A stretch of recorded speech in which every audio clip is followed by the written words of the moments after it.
বলছে এত থেকে কোন ক্ষুদ্রতম সংখ্যা বিয়োগ করলে বিয়োগফল একটা পূর্ণবর্গ সংখ্যা হবে, এটা আমাদের করতে হবে। প্রিয় শিক্ষা দেখো, গুণ এবং ভাগের ক্ষেত্রেই শুধুমাত্র লসাগুর নিয়মে করতে হবে, আর অন্য সব ক্ষেত্রেই ভাগের নিয়মে করতে হবে, এটা মনে রাখবা। দেখো, তাহলে আমরা এই সংখ্যাটা আগে লিখবো, লেখার পরে আমরা কি করব, ভাগের নিয়মটা করার জন্য দেখো জোড়ায় জোড়ায় আমরা দাগ টেনে দিব।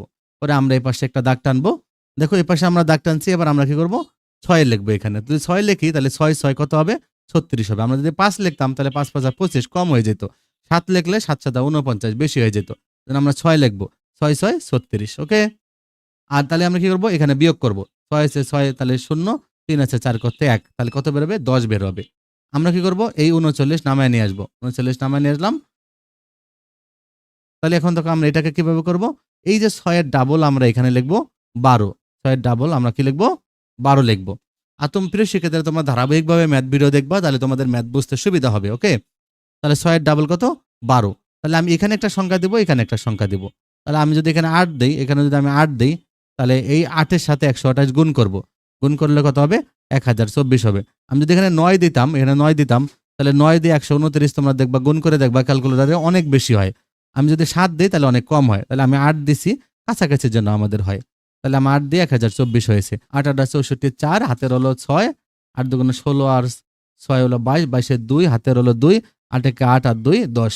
এবার আমরা বিয়োগ করব। দেখো 4 আছে 9 করতে 5, 2 আছে 3 করতে 1, 8 যায় না। তাহলে এটাকে আর কিছু করা যাবে না, কারণ আমাদের এখানে নামানোর আর কিছু নেই।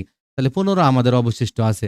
তাহলে যেহেতু এখানে এই যে 4 6 3 9 এর বর্গমূল ভাগের সাহায্যে নির্ণয় করতে গিয়ে আমাদের 15 অবশিষ্ট থাকে, তাহলে সুতরাং প্রদত্ত সংখ্যা থেকে, এই সংখ্যা থেকে যদি আমরা 15 আগে থেকে বাদ দিয়ে রাখতাম, 15 বাদ দিলে তাহলে যে সংখ্যাটা হইতো সেটা কিন্তু পূর্ণবর্গ হবে। ওকে।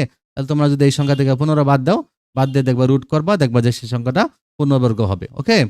রুট করা যাবে। তাহলে এভাবে তোমরা এই ম্যাথটা করে ফেলবা। ওকে। একদম সহজ ম্যাথ। তাহলে তোমরা শুধুমাত্র গুণ আর ভাগের ক্ষেত্রে লসাগুর নিয়মে করবা। ওকে। আর যদি কত দিয়ে গুণ করতে হবে, কোন ক্ষুদ্রতম সংখ্যা দিয়ে ভাগ করতে হবে, তখন তোমরা শুধুমাত্র লসাগুর নিয়মে করবা। আর কত বিয়োগ করতে হবে বা যোগ করতে হবে, তখন তোমরা ভাগ প্রক্রিয়ায় করবা। এটা মনে রাখবা। এবার দেখো, তাহলে নির্ণয় ক্ষুদ্রতম সংখ্যা তোমাদের 15 বের হয়ে গেছে। তাহলে আমরা নেক্সট ম্যাথটা করবো। ওকে।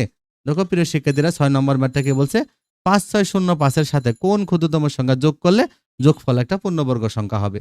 তাহলে দেখো আমরা এখন লিখবো, এই 5605টা লিখবো। এবার আমরা দুইটা আন্ডারলাইন করে দেবো উপরে। এবার আমরা ভাগ করব। দেখো আমরা যদি এখানে 7 দিই, তাহলে আমি যদি এখানে 7 দিই, 7 7 49 হবে। 6 দিলে 6 6 6 36 হয়তো, কম হয়ে যেত। আর 8 দিলে 8 8 64 বেশি হয়ে যেত। তাহলে আমি 7 দেব, 7 7 49। এবার আমি কি করব, 56 থেকে 49 বাদ দেব। তাহলে 9 আছে 16 করতে কত হয়, 7, হাতের 1 4 1 5, 5 থেকে 5 বাদ দিলে কিছুই থাকে না। তাহলে 56 থেকে 49 বাদ দিলে 7 হয়।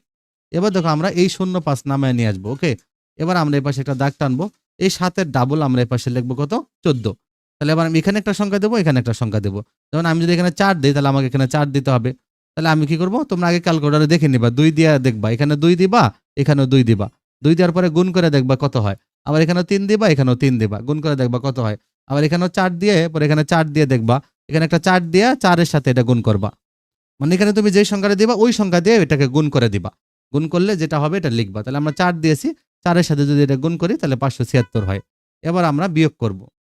দেখো 6 আছে 15 করতে কত হয়, 9, হাতের 1 7 এর 1 8, 8 আছে 10 করতে 2, হাতের 1 5 এর 1 6, 6 আছে 7 করতে 1, অথবা 7 থেকে 6 বাদ দিলে 1। এবার তোমরা বিয়োগ করবা।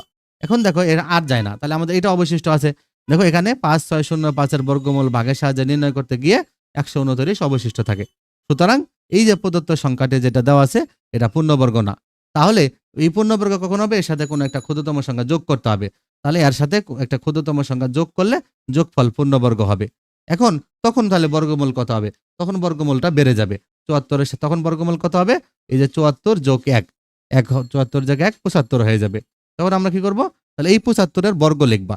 তাহলে 75 এর বর্গ 75 গুণন 75 লিখবা। তাহলে সংখ্যা যেটা পাও এটা লিখবা। তাহলে এইটা কিন্তু বর্গমূল করা যাবে। এটার বর্গমূল কত হবে, 75 হবে। ওকে, এটা করা যাবে। তাহলে আমি এই সংখ্যা থেকে দেখো, তাহলে নির্ণয় ক্ষুদ্রতম সংখ্যাকে আমি কি করব, এই সংখ্যাটা থেকে আমাদের যে সংখ্যাটা দেওয়া ছিল এটা বিয়োগ করে দেব। বিয়োগ করলে 20 পাবো।